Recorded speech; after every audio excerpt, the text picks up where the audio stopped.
तुम्हारी जिंदगी निराशाओं में जाती है। एक गुलाब का पौधा ये सोचता है कि मैं नारियल के पेड़ की तरह बड़ा हो जाऊं। अब बाजू में लगा है, अब वो सोचे मुझे नारियल का पेड़ बना दे, नारियल का पेड़। अब गुलाब का पौधा कैसे पेड़ बन जाएगा? पेड़ इसलिए दुखी है कि वो सोचता है गुलाब जैसे फूल आ जाए, गुलाब जैसे फूल।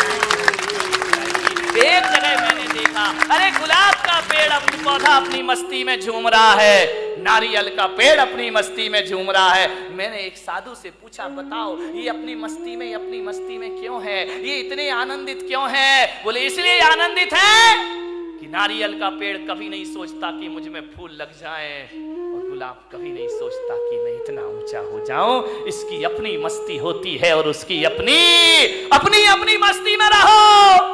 अरे मेरे भाई, पूनम की रात का जो सौंदर्य है ना, कभी कभी अमावस भी बड़ी सुंदर लगा करती है मेरे भाई। यदि अमावस की रात ना होगी तो पूनम का सौंदर्य कौन जान पाएगा? यदि जीवन में दुख नहीं होंगे तो सुख का स्वाद। एक बात बताओ, यदि इस जिंदगी में सुखी सुख होता, दुख नहीं होता, तो क्या करते आप? बताइए, सबको सुख, सब सुखी सुख। अब कोई बोले ये छोटी उंगली, ये बड़ी उंगली, ये बीच की, अरे भाई क्या दिक्कत है? अब ये एक बात बताइए, यदि पांचों उंगली भगवान एक सी बना देता तो क्या करते आप? कल्पना करो, कभी सोचते हो ये पांचों उंगली एक सी हो जाती, खाने का आनंद ले पाते, सामान उठाते नहीं बनता।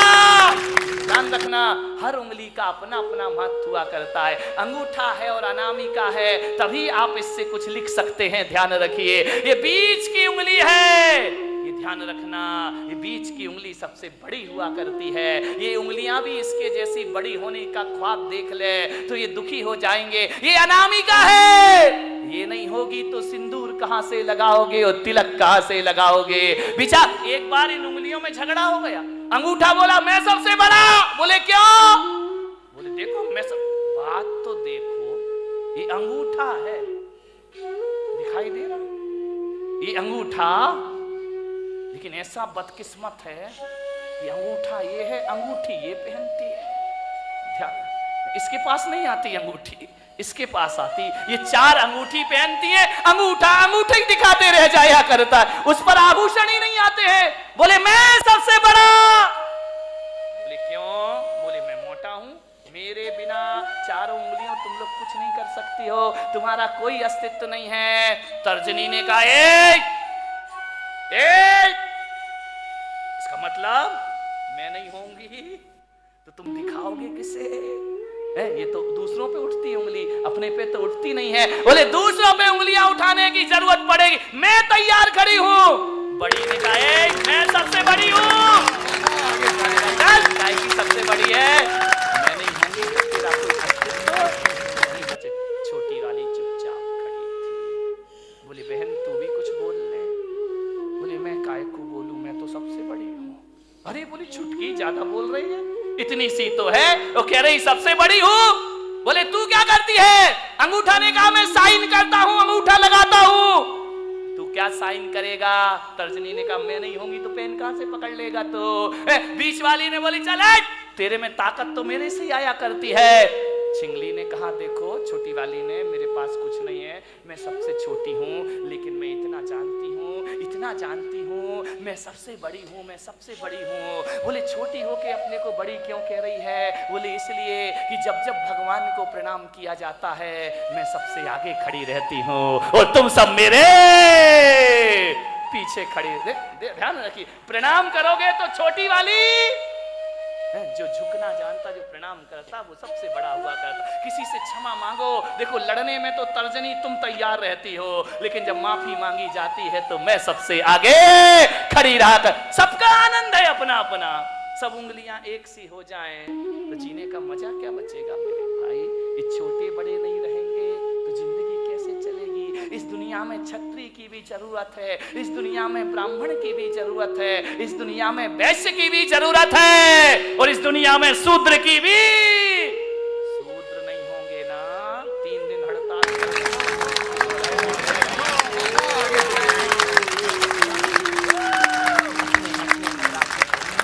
राजी हैं हम उसी में जिसमें तेरी रजा है। यहाँ त्यों भी वाह वाह है। यहाँ कबीर का झोपड़ा एक दिन बेश्या के कोठे के सामने बना दिया गया। बेश्या को बड़ी परेशानी, कबीर को कोई परेशानी नहीं थी। संतों को क्या परेशानी, परेशानी तो संतों से दुनिया को है। कबीर अपनी भक्ति करता था, राम नाम भजन में लीन रहता था। बेश्या को डिस्टर्ब हो गया। रोज बेश्या के कोठे में ढोलक बजती, तबले पर थाप पड़ती, घुंघरुओं की आवाज आती, और जब घुंघरुओं की आवाज और ढोलक की थाप पड़ती, कबीर उस संगीत में अपने राम का भजन किया करता, भगवान का स्मरण। बड़ा आनंद है मुझे इस जीवन में। लेकिन जैसे ही कबीर भजन गाता तो ये दीवाने मतवाले लोग वेश्या के कोठे में जाते और कबीर का भजन सुनते, कबीर के पास जाकर बैठ जाते। अरे वेश्या ने कहा, ये कबीर तो मेरा धंधा चौपट कर देगा। जे लोग आते हैं वासना के लिए, ये साधना में लगा देता है।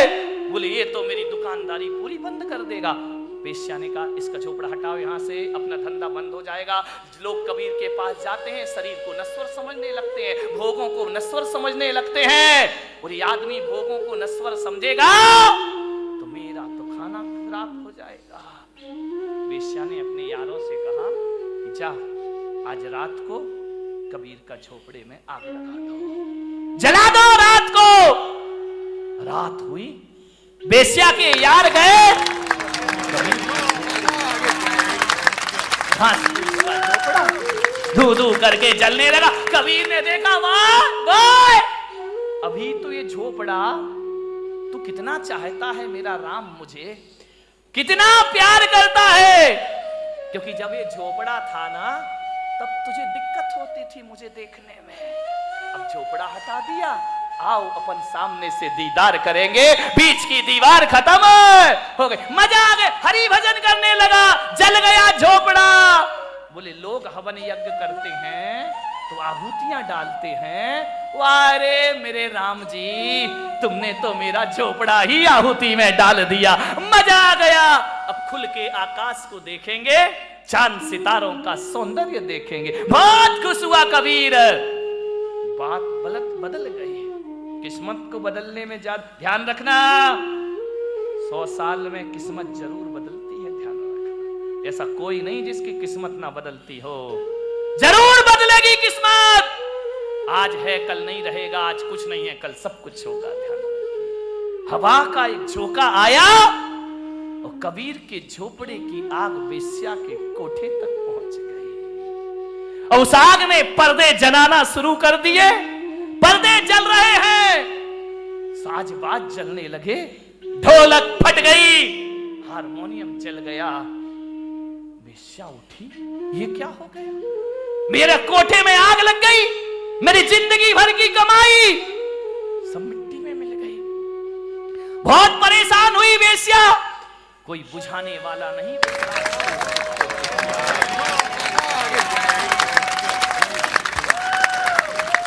दौड़ी दौड़ी गई कबीर के पास। कबीर कबीर कबीर, कबीर तो भगवान की राम धुन में लगे हुए। अरे कबीर उठो, देखो ये क्या हो गया है। कबीर भगवान के भजन में ले, वाह मेरा हरि, मेरा परमात्मा, मेरे राम, बड़ी कृपा है, बड़ी मेहरबानी है तुम्हारी। वेश्या ने कहा, कबीर तेरे तो आगे पीछे कोई नहीं है, तू तो साधु अक्खड़ फक्कड़ है, मेरी तो जिंदगी भर की कमाई धू धू करके चल गई कबीर, मैं बर्बाद हो गई। कबीर ने आंखें खोली, क्या हुआ वेश्या, देख कबीर मेरा कोठा जल रहा है, धू धू करके राख हो रहा है मेरा कोठा, बचा ले कबीर बचा ले। कबीर ने कहा, इसमें मैं क्या कर सकता हूं। बोले कबीर मुझे माफ कर, मैं प्रायश्चित चाहती। अरे किस बात का प्रायश्चित। बोले तेरा कोठा जलवाया था मैंने, किससे, मेरे यारों से। कबीर ने कहा, मैं क्या करूं, तू मेरी अपराधीन है ही नहीं, तेरे यार ने मेरा झोपड़ा जला दिया, मेरे यार ने तेरा कोठा जला दिया, ये तो दो यारों की लड़ाई है, तेरी मेरी तो कोई बात है ही नहीं, ना तेरी गलती ना मेरी गलती, तेरे यार ने मेरा झोपड़ा जलाया तो मेरे यार ने तेरा कोठा। ये दो यारों की लड़ाई है। अब देख बेस्या, किसका यार दमदार है। देख, मेरा यार दमदार है या तेरे यार जो कल यार तेरे साथ घूमा करते थे तेरे लोग, आज एक भी तेरे पास नहीं है। झोपड़ा जलने के बाद मेरा हरि मेरे पास हमेशा से मौजूद है। बारामती वालों, यारी करो तो ऐसी करो, जिसका यार दमदार हो उससे दोस्ती करो मेरे भाई। ऐसे यारों से क्या दोस्ती करना, जिंदगी आनंद में जियो। सूरत में मेरे भक्त ओम प्रकाश बाबूजी अब इस दुनिया में नहीं है, मैं भीलवाड़ा में कहीं था। रात पता चला कि उनकी फैक्ट्री में आग लग गई, धू धू करके फैक्ट्री जल गई। मेरे पास, मेरे स्टाफ के पास फोन आए कि बाबूजी की झोपड़ी पूरी मिल जल गई है कपड़ों की। वो जिन शरणम के अध्यक्ष थे उस समय, बाबूजी की फोन पर स्पीकर खोल के बात हुई। मैंने कहा बाबूजी, ये जो मील जल गई आपकी, कहां हैं आप? बोले कहां हूं, सामने खड़ा हूं, मील जल रही है कपड़े की, आप कुछ नहीं कर रहे। क्या करना, कर भी क्या सकता हूं, मैं तो बुझा नहीं सकता। बुझाने वाले अपना काम कर रहे हैं, मैं अपना काम कर रहा हूं। इनका क्या हुआ? कुछ नहीं महाराज, चिंता मत करो, आपका हाथ हमारे सिर पर है, ऐसी 10 मील फिर खड़ी करने की मैं ताकत पैदा करता हूं। वो आदमी कमजोर नहीं पड़ा, वो शख्सियत कमजोर नहीं पड़ी, हौसले हैं महाराज। आपका शिष्य इतना कमजोर नहीं है, 2 मील क्या ऐसी और भी जल जाए तो भी मेरे मन में कोई फर्क पड़ने वाला नहीं है। मैंने कहा बाबूजी, आप उस समय क्या महसूस कर रहे थे जब वो मुझसे मिलने आए? बोले क्या कर रहा था, आपका हाथ सिर पर है ना, भगवान मेरे साथ है ना। तो मैंने कहा जब मील जली हुई देखी आपने तो क्या महसूस किया? बोले यही किया कि पेड़ से कुछ पत्ते हैं झड़ गए हैं, पतझड़ है, सावन फिर आएगा, मैं फिर हरा हो जाऊंगा। कपड़ा ही तो जला है, मील ही तो जली है, मेरे हौसले तो नहीं जले है ना। आपको विश्वास नहीं होगा, 6 महीने में बाबूजी ने